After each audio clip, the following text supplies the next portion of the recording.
لکھنا ہے. انگریزی میں آپ ہیڈنگز نہیں دیتے تو یہاں پہ بھی ایسا نہیں کرنا ہے. اس کی نیگیٹو مارکنگ ہوتی ہے, کراس لگ جایا کرتا ہے. اور آپ کی تو پوری کی پوری کوشش ہے کہ آپ زیادہ سے زیادہ نمبر حاصل کریں, تو اس کے لیے آپ جن چیزوں سے منع کیے جائے اس سے منع ہو جایا کریں. اچھا, دائیں طرف آپ نے حاشیہ لگانا ہے, یہ آپ نے ذہن میں رکھنا ہے, اور یہ ڈیڈ شور ہے کہ آپ نے یہ نیلے مارکر سے کرنا ہی کرنا ہے. ایک جو مضمون ہے عموماً اس کے جو اجزاء ہوا کرتے ہیں وہ یوں ہے کہ سب سے پہلے ابتدائیہ, جیسے ہم نے پہلے ڈسکس کیا اسے, اس کے بعد ابتدائیہ, تمہید, ابتدائی باتیں, شروع والی باتیں, یہ ساری ایک ہی بات ہے. اچھا, موضوع کا تعارف جو آپ مضمون لکھ رہے ہیں اس حوالے سے آپ نے بتانا ہے کہ آج بتانا ہے, ظاہر کرنا ہے کہ آج میں, جیسے میری پسندیدہ شخصیت میں نے اوپر لکھا, تو نبی محترم صلی اللہ علیہ وسلم کے جو حالات زندگی ہیں وہ ہم سب کو سب سے بہتر انداز ہے تمام مسلمانوں کو. تو اس لیے میں نے یہ لکھا کہ نبی محترم صلی اللہ علیہ وسلم پہ آپ لکھیں گے تو آپ بتائیں گے کہ دنیا میں بہت سارے لوگ موجود ہیں اور یقیناً انہوں نے اپنی اپنی فیلڈ میں انتہائی بہترین کام کیا ہے, لیکن نبی محترم صلی اللہ علیہ وسلم کی ذات میری پسندیدہ شخصیت ہے. آپ کی وجہ سے آج اسلام دنیا کا دوسرا بڑا مذہب ہے, اور 1400 کچھ سالوں میں یہ اتنا پھیل گیا. پہلا جو ہے وہ کرسچینٹی ہے, پہلا عیسائیت ہے.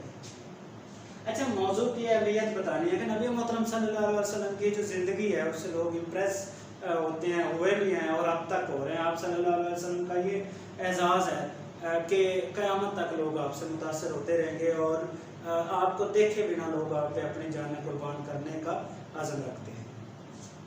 پیدائش میں آپ نے نبی محترم صلی اللہ علیہ وسلم کے جو والد گرامی ہیں, والد محترم ہیں, قابل احترام جو حضرت عبداللہ ہیں, وہ آپ صلی اللہ علیہ وسلم کی پیدائش سے کچھ مہینے اس دنیا سے تشریف لے گئے. اسی طرح جب آپ انتہائی چھوٹے تھے تو آپ صلی اللہ علیہ وسلم کی والدہ ماجدہ جناب آمنہ جو ہیں وہ اس دنیا سے تشریف لے گئی. تو یہ آپ نے لکھنا ہے بیٹا. اور یعنی نبی محترم صلی اللہ علیہ وسلم شروع سے ہی آپ صلی اللہ علیہ وسلم جو ہیں وہ مشکلات کا شکار ہے. اللہ رب العزت نے آپ کی آزمائش بھی کرنی تھی, تربیت بھی کرنی تھی, چونکہ آپ نے اس دنیا کے لیے سب سے بہترین انسان قرار دیا جانا تھا, اس لیے. اچھا, ماحول جو ہے اب آپ کو پتہ ہے, خانہ کعبہ میں بت رکھے ہوئے ہیں, شراب عام پی جاتی تھی لوگوں کے. جب قرآن میں شراب کے حرام ہونے کا ذکر آیا, بات تدریج آیا نا, پہلے کہا گیا کہ نماز اس وقت نہ پڑھو جب تم نشے کی حالت میں ہو, پھر اسے جب حرام قرار دیا گیا تو لوگوں نے اپنے شراب والے جو گھڑے تھے وہ باہر پھینکے, تو یوں جیسے بارش ہوتی ہے ویسے کیچڑ ہو گیا, ویسے ہر طرف شراب ہو گئی. تو شراب پیا جانا, جھوٹ بولا جانا, زنا, یہ سارے معاملات جو ہیں, بلکہ عرب میں ایک انتہائی قریب رسم تھی ایک قبیلے میں کہ جب باپ مر جاتا تو ماں خود بخود بڑے بیٹے کی بیوی بن جایا کرتی تھی. تو ایسی فضول رسومات بھی موجود تھی.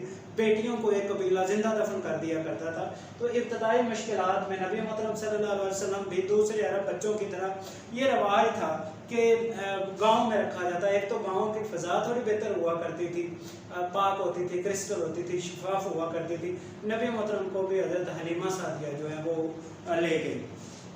تو آپ صلی اللہ علیہ وسلم پر جب وہی نازل ہوئی تو جبرائیل علیہ السلام نے جب کہا اقرا, تو آپ نے کہا بھائی میں پڑھا لکھا نہیں ہوں. اس کے باوجود ہم سمجھتے ہیں کہ سارے علم جو ہیں وہ نبی محترم صلی اللہ علیہ وسلم سے شروع ہوتے ہیں. تو تعلیم کے حوالے سے آپ نے یہ لکھنا ہے کہ آپ امی نبی تھے, پڑھے لکھے نہیں تھے. اچھا, عملی زندگی جو ہے یہ نبی محترم صلی اللہ علیہ وسلم نے بھی ویسے ہی آپ بھیڑ بکریاں اونٹ چلایا کرتے تھے جیسے باقی لوگ کیا کرتے تھے, اور یہ اجرت میں بھی ہوا کرتا تھا. جناب عمر رضی اللہ عنہ بھی یہ کیا کرتے تھے, یہ سارے لوگ اس دور میں کیا کرتے تھے. لیکن اس کے باوجود بھی ایک بار دوستوں نے مذاق میں, حضرت ابوبکر صدیق بتاتے ہیں کہ مذاق میں آپ صلی اللہ علیہ وسلم کا جو آپ کی چادر مبارک تھی یہ مذاق میں انہوں نے کھینچنا چاہیے. تو نبی محترم صلی اللہ علیہ وسلم تقریباً بے ہوش ہو گئے, اور آپ صلی اللہ علیہ وسلم فرما رہے تھے کہ میرا لباس, یعنی حیا جو ہے وہ اس لیول کا تھا نبی محترم صلی اللہ علیہ وسلم میں کہ مکہ میں جب کسی عورت پہ, جب کسی لڑکی پہ الزام لگتا تو وہ کہا کرتی تھی کہ مجھے محمد صلی اللہ علیہ وسلم کی جوانی کی قسم میں بیدار ہوں, اور یہ سب سے بڑی قسم مانی جاتی تھی. طرز زندگی جو ہے جیسے ایک یتیم بچہ لیکن جس نے پوری دنیا کا سربراہ بننا تھا, اور دادا پال رہے ہیں, دادا کے بعد چاچا پال رہے ہیں, تو یہ جو سارے معاملات ہیں. اور پھر آپ کو پتہ بکریاں جو چرانا ہے نا, یہ بکری جو ہے یہ ایک جگہ پہ ٹک کے نہیں بیٹھتی, تو نبی محترم صلی اللہ علیہ وسلم کی اس طرح تربیت کی جا رہی تھی. آپ کا پیشنس دیکھیں کہ آپ صلی اللہ علیہ وسلم کو پتھر مارے جا رہے ہیں اور آپ بدلے میں دعائیں دے رہے ہیں. تو جوانی جو ہے نبی محترم صلی اللہ علیہ وسلم کی یہ بے داغ رہی. آپ صلی اللہ علیہ وسلم نے کبھی غلط بیانی نہیں کی, کبھی جھوٹ نہیں بولا. آپ کو وہ عام واقعہ یاد ہوگا کہ ایک بندے نے کہا کہ آپ یہاں رکے, میں ابھی آتا ہوں, اور آپ 3 دن تک وہاں کھڑے رہے. نبی محترم صلی اللہ علیہ وسلم جب وہ آئے تو آپ نے کہا بھائی تم نے مجھے رکنے کا کہا تھا, میں رک گیا. تو آپ صلی اللہ علیہ وسلم کا پیشہ بھی تجارت تھا, تجارت تھے. تو بلکہ حضرت خدیجہ جو ہیں رضی اللہ عنہ, انہوں نے اپنے ایک غلام کو ساتھ بھیجا. تو آپ صلی اللہ علیہ وسلم کپڑے کا جو نقص ہے, اونٹ کا جو یا گھوڑے کا جو نقص ہے, یا جو چیزیں بیچنے والی تھی وہ نقص بتا دیا کرتے تھے. تو یہ اس دور میں بڑی نئی بات تھی. لوگ تو اب بھی کوئی نقص ہو تو وہ کوشش کرتے ہیں کہ چیز بک جائے. تو نبی محترم صلی اللہ علیہ وسلم نقص بتاتے تھے, آپ اپنے معاملات میں انتہائی کھڑے تھے. تو یہ نئی بات تھی وہاں. اور غلام نے آ کے تعریف کی. حضرت خدیجہ نے جب آپ صلی اللہ علیہ وسلم کی عمر 25 سال تھی تو انہوں نے نکاح کا پیغام بھیجا. عرب نے عورتوں کا نکاح کا پیغام بھیجنا بھی کوئی معیوب بات نہیں ہے. اسلام عورتوں کو پسند کی شادی کی اجازت دیتا ہے.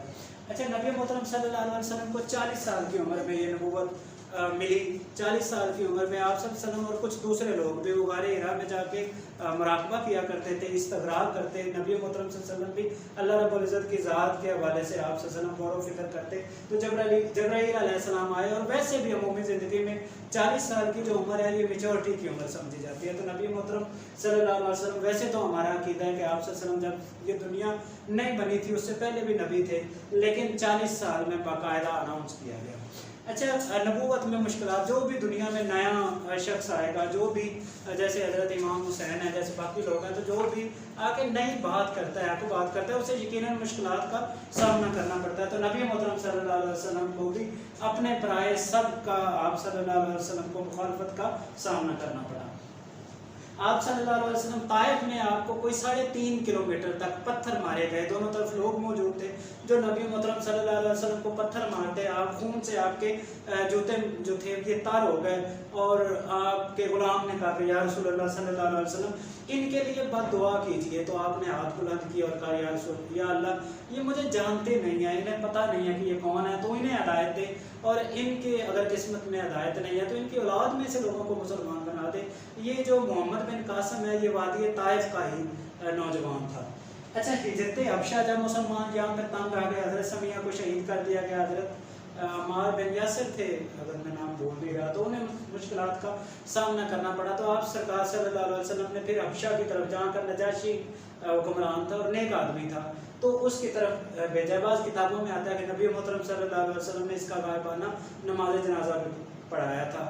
شور نہیں ہے لیکن کتابوں میں موجود ہے. اس کے بعد جب مسلمان انتہا کے یہاں پہ انہیں پریشان کیا جاتا تھا, حضرت بلال کو لٹا کے تپتی ریت پہ لٹا کے اوپر گرم بھاری پتھر رکھ دیا جاتا تھا, پھر بھی ان کے منہ سے آہت آہت کی آواز آیا کرتی تھی.